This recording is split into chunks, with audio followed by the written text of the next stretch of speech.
So hello guys, welcome to my new blog. और आज मुझे जाना है अपनी बहनों को शॉपिंग कराने के लिए। तो उसके लिए मैं जाता हूँ जयपुर के पुराने बाजार।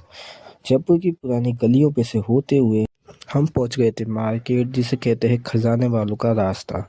खजाने वालों के रास्ते पहुंचते ही सबसे पहले उन्होंने कुछ मेकअप का सामान लिया, जिसकी मुझे कोई नॉलेज नहीं थी। तो फिर आगे हम गए कपड़ों की दुकान पे, उन्होंने लिए कुछ कपड़े। फिर हम निकले अपने घर के लिए।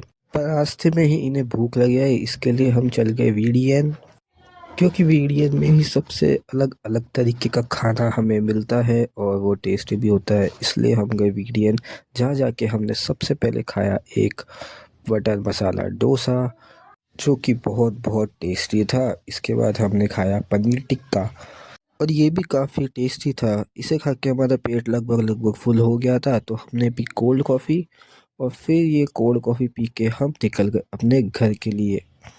मैंने अपने लिए भी एक पेयर शूज़ भी ले लिए थे, ताकि मैं भी कुछ अच्छा लग सकूं। फिर मैंने इस व्लॉग को एंड किया। So thank you for watching.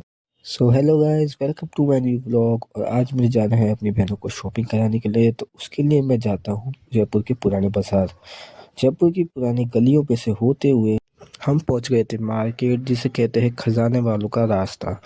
खजाने वालों के रास्ते पहुंचते ही सबसे पहले उन्होंने कुछ मेकअप का सामान लिया, जिसकी मुझे कोई नॉलेज नहीं थी। तो फिर आगे हम गए कपड़ों की दुकान पे, उन्होंने लिए कुछ कपड़े। फिर हम निकले अपने घर के लिए। पर रास्ते में ही इन्हें भूख लग गई, इसके लिए हम चल गए वीडीएन, क्योंकि वीडियन में ही सबसे अलग अलग तरीके का खाना हमें मिलता है और वो टेस्टी भी होता है। इसलिए हम गए वीडियन, जहाँ जाके हमने सबसे पहले खाया एक बटर मसाला डोसा, जो कि बहुत बहुत टेस्टी था। इसके बाद हमने खाया पनीर टिक्का, और ये भी काफ़ी टेस्टी था। इसे खा के हमारा पेट लगभग लगभग फुल हो गया था। तो हमने पी कोल्ड कॉफ़ी, और फिर ये कोल्ड कॉफ़ी पी के हम निकल गए अपने घर के लिए। मैंने अपने लिए भी एक पेयर शूज़ भी ले लिए थे, ताकि मैं भी कुछ अच्छा लग सकूं। फिर मैंने इस व्लॉग को एंड किया। So thank you for watching.